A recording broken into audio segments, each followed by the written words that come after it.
فالسلام عليكم ورحمة الله وبركاته ወንድሞች እህቶች አላህ Subhanahu Wa Ta'ala ካለ ዛሬ ስለ ታላላቁ ቀናቶች መካከል ከሚጠቀሱት አላህ ብዙ እድሎችን ያመጣልናል በየጊዜው ረመዳን አለፈ አሁን ደግሞ ፊት ለፊታችን የዙል ሂጃ 10 ቀናቶች አላህ ካደረሰን እየመጡ ነው የነሱን ቀናቶች ላይ ሁላችንም ኸይር ነገር ከሚሰሩ ባሪዎች መካከል በመጀመሪያ አላህ ያድርገን ርዕሳችን አሽር ዙል ሂጃ የዙል ሂጃ 10 ቀናቶች በእስላም ምን አይነት ቦታ አላቸው ነብዩ አለይሂ ሰላቱ ወሰለም ስለነዚህ 10 ቀናቶች ምን ብለዋል እኛስ ምን ይተበቅብናል ምን መስራት አለብን እዚሁ ላይ ሐጅ አለ እዚሁ ላይ ያረፋ ጾም አለ ደረጃው ምንድነው ምን ይተበቅብናል አላህ ካለ ባለው ሰዓት ለማየት እንሞክራለን ነብዩ አለይሂ ሰላቱ ወሰለም حديث عبد الله بن عباس باستلفت حديث لا رضي الله عنهما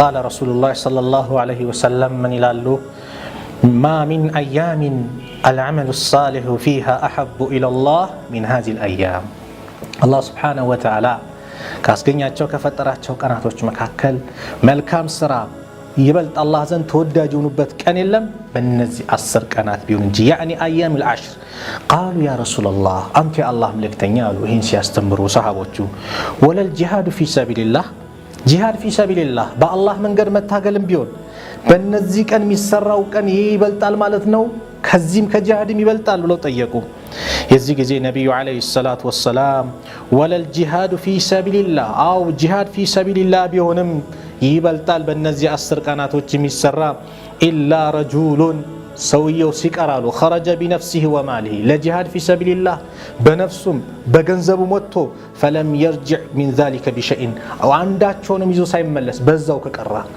እዛው ሸሂድ የሆነ ሰው ሲቀር ሌላው ግን በዚህ 10 ቀን ከነዚህ እንኳን ይበልጣል ብለው ነብዩ አለይሂ ሰላቱ ወሰለም ሐዲስ ላይ ተናግረዋል رواه البخاري ሐዲሱን ኢማም ቡኻሪ ዘግበውታል ስለዚህ እነዚህ 10 ቀናቶች ትልቅ ደረጃ አለው አላህ Subhanahu Wa Ta'ala የማለባቸው ቀናቶች ናቸው አላህ ሱረቱል ፈጅር ላይ ወልፈጅር ወለያሊን عشر والشفع والوتر يا الله የማለባቸው والفجر ያው በጎህ እምላለው በነጋቱ ወለያሊን عشر እንደዚህም በአስርቱ ሌሊቶች እነዚህ የዙል ሂጃ 10 ቀናቶች ናቸው ተብሏል ብዙ ተፍሲር ተሰጥቷል የረመዳን ሌሊቶች ናቸው ተብሏል የመጨረሻዎቹ አሽር አልአኺር የሚባሉት አይደለም የዙል ሂጃ እነዚህ 10 ቀናቶች ናቸው ተብሏል قال ابن كثير رحمه الله ابن كثير ምን ይላሉ المراد بها 10 ذي الحجه ይሄ የተፈለገበት የዙል ሂጃ 10 ቀናቶች ናቸው كما قال ابن عباس وابن زبير ومجاهد وغيرهم عبد الله بن عباس ابن زبير مجاهد ሌሎችም እንዳሉት ይሄ የዙል ሂጃ 10 ቀናቶች ናቸው والشفع سل يوم النحر ነው በጥንዱም በነጠላው መላሉ አለ ጥንድ የተባሉት يوم الشفع والشفع የተባሉ يوم النحر 10ኛው ቀን ነው يوم الأضحى እኛ ዒድ ብለን የምናከብረው ቀን ማለት ነው والوتر ደግሞ የተባለው يوم عرفه ነው የዓረፋ ቀን ነው አሉ ዑለማዎቹ ተፍሲሩን ሲፈስሩት ስለዚህ በእነዚህ ቀን አላህ Subhanahu Wa Ta'ala ይበልጥ ማወደስ አላህ Subhanahu Wa Ta'ala መገዛት ትልቅ ደረጃ አለው አላህ ቁርአን ላይ ويذكر اسم الله في ايام معلومات አላህ Subhanahu Wa Ta'ala በእነዚህ በታወቁት ቀናቶች አላህን አስተዋውሱት እነዚህ ምንድናቸው ታውቁ ቀናቶች 10 የዙል ሂጃ ቀናቶች ናቸው ስለዚህ አልዓመሉ ሷሊህ ተብሏል አመሉ ሷሊህ መልካም ስራ መስራት በእነዚህ 10 ቀናት የበለጠ የሚሰራ ኸይር ነገር የለም ተብሏልና መልካም ስራ ሲባል ምንድነው መልካም ስራ በጣም ብዙ ናቸው ከሶላት ጀምሮ ታች እስካለው ኸይር ስራዎች በአጠቃላይ መልካም ስራዎች ይካተታሉ ነብዩ ሰለላሁ ዐለይሂ ወሰለም የኢማንን ደረጃ ሲናገሩ አልኢማን የመጀመሪያው لا اله الا الله ነው አሉ الإيمان بدء و70 شعبة 73 ከ79 ወይም ደግሞ ከ63 እስከ 69 ቅርንጫፎች አሉት فعلها የመጀመሪያው ትልቁ ዋናው قول لا اله الا الله لا اله الا الله ማለት ነው وادناها ትንሹ አነስተኛው ደግሞ إماطة الأذى عن الطريق ከመንገድ ላይ ቆሻሻን ሰዎችን አዛ የሚያደርግ ነገር ማስወገድ ይሄ ከኢማን ነው አሉ ነብዩ ሰለላሁ ዐለይሂ ወሰለም ኸይር ስራ በጣም ብዙ ነው ከሰላት ጀምሮ ከሰደቃ ጀምሮ ኸይር የተባሉትን መስራት በእነዚህ 10 ቀናቶች ትልቅ ቦታ አላቸው ለምን ከተባለው ኢብኑ ሐጀር في الفتح من ይላሉ والذي يظهر أن السبب في امتياز 10 ذي الحجة لمكان اجتماع أمهات العبادة የኢባዳ እናቶች ተብሎ የሚጠሩት የተሰባሰቡበትም ቀን ስለሆነ ነው። የኢባዳ እናቶች ሶላት፣ ሰደቃ፣ ጾም፣ ሐጅ የተሰባሰቡት በእነዚህ ቀናት ናቸው። ሱብሃንአላህ። ሌሎች ቀናት ላይ እኮ ሰደቃ አለ፣ ሌሎች ቀናቶች ላይ ጾምም አለ፣ ሌሎች ቀናት ላይ ሰላት አለ። ሐጅስ እቺ ወቅት ናት ያለችው። 8ኛው ላይ ይጀምራል ከዙልሂጃ 8ኛው፣ ከዛ 13ኛው ላይ ጨርሶ ሌሎች የጎደለው ነገር ካልቀረበት በስተቀር በ5 ቀናት ውስጥ የሚጨርስበት ጊዜ ነው ሐጅ። ሱብሃንአላህ። ይሄ የዙልሂጃ ወር ውስጥ የዙልሂጃ ቀናቶች ሰላት፣ እንደዚሁም ጾም፣ ሰደቃና ሐጅ ወላ ያእቲ ዛሊከ ፊ ገይሪ ከነዚህ ውጭ የሚመጣበት የለም። እነዚህ የተሟሉት ዒባዳዎች በእነዚህ 10 ቀናት ነው ያሉት። ስለዚህ በእነዚህ 10 ቀናት ኸይር ነገር ላይ እንበረታታ። የምንሰግደው ሰላት ሱና ላይ ከተዳከምን ሱናችንን እናጠናክር። ጾም ላይ ደካማ ከሆንን ጾም ማጠናከር። በነገራችን ላይ ጾም በእነዚህ 10 ቀናት የውሙ አረፋ ብቻ ነው የመጣው። የአረፋ ቀን ጾም ነው ነቢዩ ሰለላሁ ዐለይሂ ወሰለም በሐዲሳቸው የተናገሩት። ነገር ግን አልዓመሉ ሷሊህ ስለተባለ በእነዚህ መልካም ስራ ስለተባለ ከመልካም ስራዎች አንዱ ምንድነው? ጾም ነው፣ ሲያም ነው። ይህን ጾም ደግሞ መጾም ኢማሙ ነወዊ ምን ይላሉ?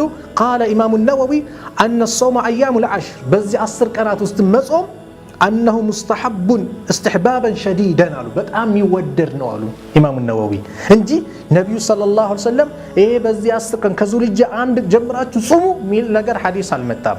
ከመልካም ስራዎች ውስጥ ይካተታል ጾም። ስለዚህ ቢጾም ችግር የለውም፣ እንደውም ተወዳጅ ነው ይላሉ ኢማሙ ነወዊ ረሕመቱላሂ ዐለይሂ። ስለዚህ ጾም በመጾም ሰደቃ በማውጣት ዚክር በማብዛት ቁርአን በመቅራት ሰላታችንን ወቅቱን ጠብቀን በመስገድ እንደዚሁም ደግሞ ሱና ሰላት ላይ በመጠናከር ከምንም በላይ ደግሞ ዱዓ ላይ ተጠናክረን ኸይር ነገርን በመስራት ሸር የተባሉትን ደግሞ ወደ ኋላ በማስቀረት ወደ ኸይር አላህ እስቲቃማውን እንዲሰጠን ዱዓ ልናደርግ ይገባል። አላህ ሱብሓነሁ ወተዓላ ወፍቆን ደግሞ ሐጅ ላይ ደግሞ አረፋ ላይ የምንቆም ደግሞ ሁላችንም አላህ ያድርገን። አሚን በሉ። አላህ ያድርገን። ሐቂቀተን ሐጅን ማግኘት ሐጅን መወፈቅ ይሄ ከአላህ ሱብሓነሁ ወተዓላ በኩል የሚሰጥ ትልቅ ስጦታ ነው። ሐጅ እኮ አላህ ያገራለት ካልሆነ ማን ይሄዳል? ወንድሞች ገንዘቡ ኑሮ ተጠራቅሞ በስቶ እኮ ሐጅን ገር ያላደረገለት ስንት ሰው አለ? ስንት ሰው ሐጅ ያልሄዳለ? ሱብሃንአላህ። አላህ ገር ያድርግልን።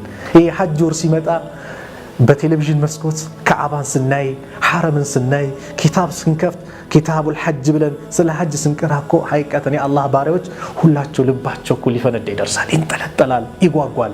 ለምን? የሚጓጓበት ቦታ ነው።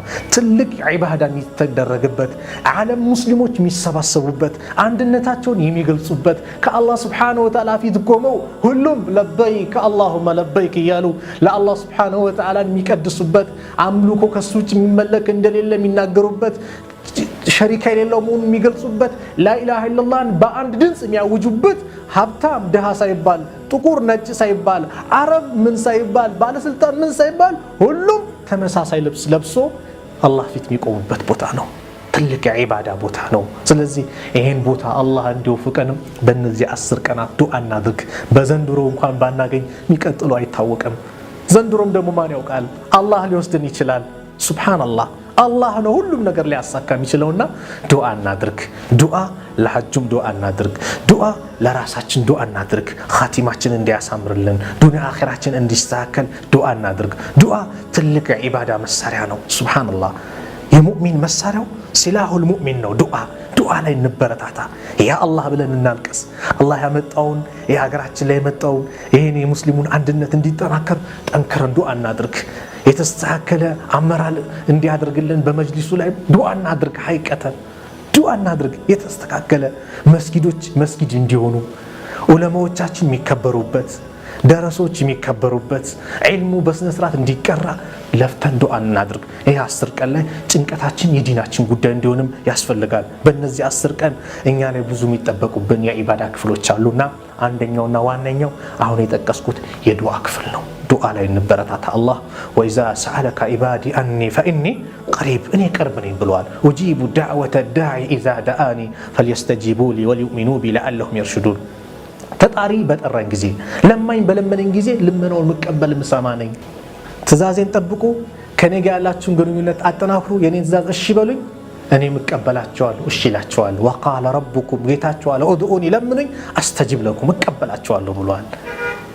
ዱዓ ደግሞ ትልቁ ቀኑ እንዳንረሳ የውሙ አረፋ ዘጠነኛው ቀን የሚደረግ ዱዓ ደግሞ ሙስተጃብ ነው።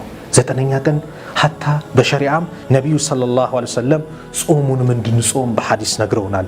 የውሙ ዓረፋ ዘጠነኛው ቀን መጾም ትልቅ ደረጃ አለው።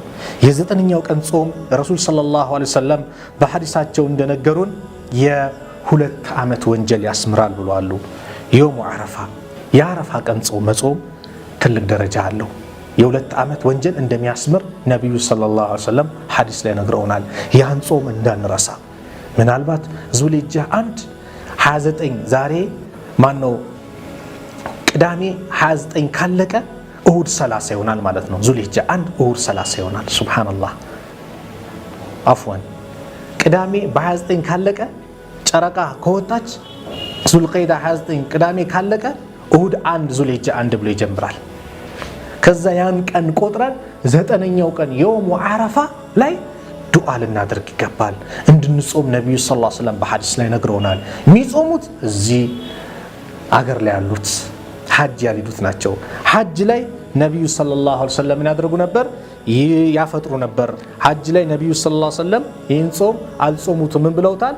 አፍጥረውታል ብለው ሰሃቦቹ ተናግረዋል። ነቢዩ ሰለላሁ ዐለይሂ ወሰለም ሐጅ ላይ ሲቆሙ ሙፍጢር አፍጥረው ነበር። ሐጅን ማን ነው አረፋ ላይ ቆሙ። ስለዚህ ሁላችንም ይህን የውሙ ዓረፋን ልንጠነቀቅና ጠብቀን ዱዓ በማድረግ ከአላህ Subhanahu Wa Ta'ala ያለን ግንኙነት የተጠናከረ እንዲሆን አድርገን በጣም ልንጨነቅ ልናለቅስ ይገባል።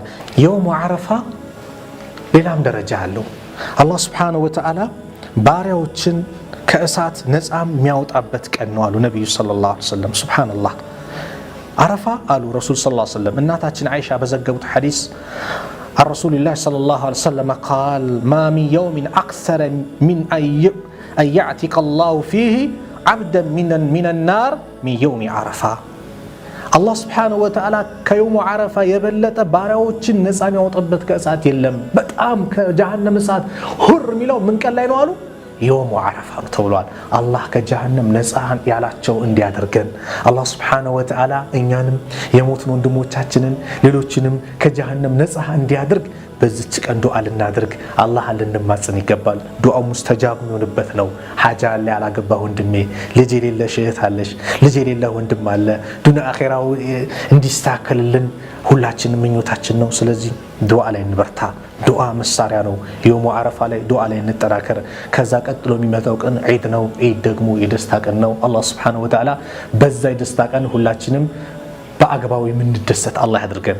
ዒድ ቀን ዚክር የሚደረግበት፣ ዝምድናን የምንቀጥልበት፣ የተቸገረ የምናስደስትበት፣ ከአላህ Subhanahu Wa Ta'ala የምናመሰግንበት ቀን ነው እንጂ ዒድ ቀን ተብሎ ሲኒማ የሚገባበት፣ ጭፈራ ቤት የሚኬድበት፣ ምን የሚባልበት አይደለም። ዒድ ራሱ ምንድነው? ዒባዳ ነው። የደስታ ቀን ቢሆንም የሚበላበት የሚጠጣበት ቀን ቢሆንም ግን ድንበር እንድናልፍ ደግሞ አልታዘዝንም። ሲኒማ እንድንገባ የተለያየ ቦታ ብለን እክትላጥ መጥፎ ነገር እንድንሰራ አልተፈቀደም። እንደ ኢስላም ዒድ የሚጠጣበት የሚበላበት ቀን ነው። ከቤተሰብ ዘመድ አዝማዱን የተቸገረን በማስደሰት እኛም በመደሰት የምናሳልፍበት ቀን ሊሆን ይገባል ዒድ ቀን። ያንን ጥንቃቄ ልናደርግ ይገባል። ኢንሻአላህ በየቦታው በየመስጊዱ በየምኑ ደግሞ ስለ ዒዱ በደንብ በሌሎች ወንድሞች ኡስታዞች መሻይኾች በደንብ ገለጻ ይደረጋል። በእነዚህ 10 ቀናት ግን ሁላችንም እንበረታታ፣ ከአላህ ጋር ግንኙነት እናሳምረው። አላህ እድሎችን ያመጣል። ረመዳን አለፈ፣ ይሄን እዚህን ቀን መጣ፣ ሐጅ መጣ። ከዛ ደግሞ ከሐጅ ወሩ ደግሞ ልክ አሹራ ይመጣል። የአሹራ ጾም አለ፣ ሌላ አንድ ዓመት ወንጀል ያስመራል። ይሄንንም ኢንሻአላህ ጊዜው ሲደርስ እንነጋገራለን። አላህ Subhanahu Wa Ta'ala ሰምተው ከሚጠቀሙ ሰዎች አላህ ያድርገን። እዚሁ ባለንበት እንደሰበሰበን ጀነተል ፊርደውስ እንደዚሁ ሰብስበን መጨረሻችን አላህ ያሳምርልን። ሐጅ ላይ የምንሰባሰብ ዓረፋ ላይ የምንሰባሰብ አላህ ያድርገን። ሐጃቸው መቅቡል ካደረገላቸው ባሪያዎች መካከል የሄዱትን አላህ ያድርግላቸው። ሐጅ የሄዱትን በሰላም ሄደው በሰላም ይመለሱ አላህ ያድርጋቸው። አላህ Subhanahu Wa Ta'ala ሁላችንም በጀነት ይሰብስበን። ወሰለላሁ ዐላ ነቢይና ሙሐመድ ወዐላ አሊሂ ወሰህቢሂ ወሰለመ ተስሊመን ከሲራ። ወሰላሙ ዐለይኩም ወረሕመቱላሂ ወበረካቱሁ።